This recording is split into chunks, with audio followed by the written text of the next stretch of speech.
स्वागत है दोस्त टीएनपी के इस नए वीडियो में। इस वीडियो से हम लोग ब्लड चैप्टर का स्टार्ट करने वाले हैं। तो सबसे पहले ये जान लेते हैं कि जो ब्लड होता है इसमें कौन कौन से टॉपिक हो सकते हैं ताकि हमें आगे पढ़ने में आसानी हो। तो जो हम लोग का पहला टॉपिक है वो है ब्लड इंट्रोडक्शन। ब्लड इंट्रोडक्शन में हम लोग ब्लड का परिचय जानेंगे। और जो सेकेंड टॉपिक है वो है ब्लड कंपोजिशन। ब्लड कंपोजिशन मतलब जो ब्लड होता है वो किस किस चीज़ से मिल करके बना होता है ये जानेंगे। और जो तीसरा टॉपिक है वो है ब्लड क्लॉटिंग। हम लोग का कहीं चोट लग जाता है या फिर कहीं कट जाता है तो वहाँ से ब्लड फ्लो होने लगता है, तो कुछ टाइम बाद ऑटोमेटिकली ब्लड आना बंद हो जाता है। तो ये क्यों होता है, कैसे होता है, इसका क्या प्रोसेस होता है बंद होने का, ये सब जानेंगे। और जो चौथा है वो है ब्लड ग्रुप। हम लोग जितने भी लोग हैं हम लोग का ब्लड ग्रुप अलग अलग होता है। ये क्यों होता है, कैसे होता है, आखिर ब्लड ग्रुप का निर्धारण कैसे होता है, कैसे पहचाना जाता है ब्लड ग्रुप को, ये सब कुछ जानेंगे। तो आज के इस वीडियो में बस हम ब्लड इंट्रोडक्शन पढ़ेंगे और आने वाले वीडियोज में ये सब जो टॉपिक हैं इसे भी कवर करेंगे। अब देखिए, जो ब्लड होता है, ब्लड का जो अध्ययन या फिर ब्लड का स्टडी होता है उसे हेमेटोलॉजी कहते हैं।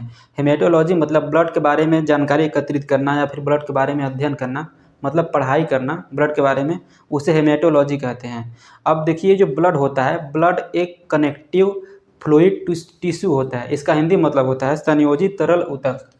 कनेक्टिव फ्लूइड टिश्यू का हिंदी मतलब होता है संयोजी तरल ऊतक।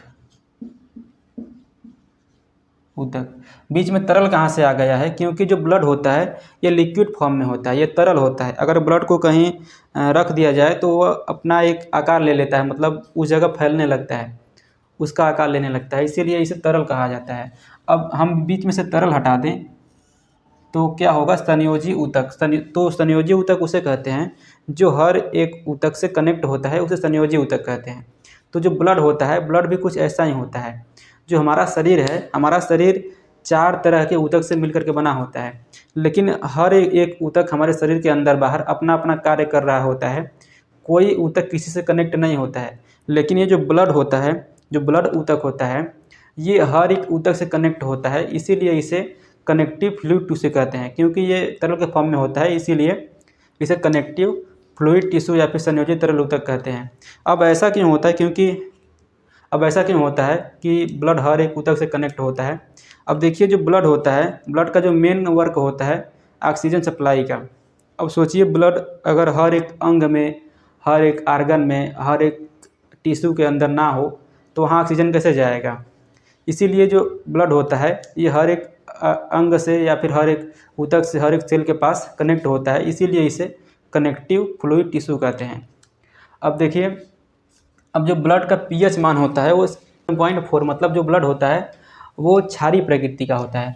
चलिए इसे समझ लेते हैं। एक स्केल होता है पीएच स्केल, ये बीच में 7 होता है। जो इसका बीच में जो मान होता है इसका 7 होता है, और बीच में जो होता है ये न्यूट्रल होता है। और इसके राइट साइड जाएंगे तो 7 के बाद 8 होगा, 9 होगा, 10 होगा, ऐसे करके 14 तक होता है। और इसके जब लेफ्ट आएंगे तो ये घटता रहेगा, 7 से इधर घटेगा, 6, 5, 4, ऐसे करके। तो 7 से इधर जाएंगे तो इसका क्षारीयता का जो क्रम है वो बढ़ता जाएगा। जो ब्लड का जो पीएच वैल्यू है वो 7 से उस पार का है, इसलिए जो ब्लड होता है वो क्षारीय प्रकृति का होता है। अब देखिए, जो ब्लड शरीर के वजन का 6 से 8% होता है। इसका मतलब क्या हुआ? अगर मान लीजिए कोई व्यक्ति 100 केजी का है तो उसके अंदर जो ब्लड होगा वो 6 से 8 लीटर होगा। अगर वो 50 केजी का है तो उसके अंदर जो ब्लड होगा वो 3 से 4 लीटर होगा। ठीक है, आगे चलिए। अतिरिक्त ब्लड का स्टोर प्लीहा में होता है, इसलिए प्लीहा को ब्लड बैंक कहते हैं। अब देखिए, जो हम लोग का ब्लड का निर्माण होता है वो अस्थि मज्जा में होता है। अब ये अस्थि मज्जा कहाँ होता है? जो हड्डी होता है, जो बोन होता है, उसके बीच में अस्थि मज्जा होता है। हड्डी के बीच में ही ब्लड का निर्माण होता है। हड्डी के बीच में ब्लड का निर्माण होता है। मान लीजिए ये अस्थि मज्जा है और इसी हड्डी के बीच में ब्लड का निर्माण होता है। जब ये अस्थि मज्जा ब्लड का निर्माण अतिरिक्त कर देता है, मतलब शरीर के ज़रूरत के हिसाब से अधिक कर देता है, तो जो ब्लड बचा होता है वो ब्लड नसों के माध्यम से प्लीहा में आकर के स्टोर हो जाता है। इसलिए प्लीहा को ब्लड बैंक कहते हैं, क्योंकि इसमें ब्लड स्टोर हो रहा है ना, इसीलिए इसे ब्लड बैंक कहते हैं। अब देखिए, ब्लड का कब्रिस्तान प्लीहा को कहते हैं। अब ब्लड का कब्रिस्तान प्लीहा को कहते हैं क्योंकि इसमें जो आरबीसी होता है, इसमें आरबीसी का मृत्यु होता है, इसलिए इसे ब्लड का कब्रिस्तान कहते हैं। अब देखिए जो ब्लड होता है उसका जो मेन भाग होता है वो आरबीसी होता है। आरबीसी जब मरता है तो सीधे बोल दिया जाता है कि ब्लड मर रहा है, क्योंकि उसका मेन भाग है, इसीलिए इसे बोल दिया जाता है कि ब्लड मर रहा है, मतलब मरता है आरबीसी ही, लेकिन बस बोल दिया जाता है कि ब्लड का ही डेथ हो रहा है।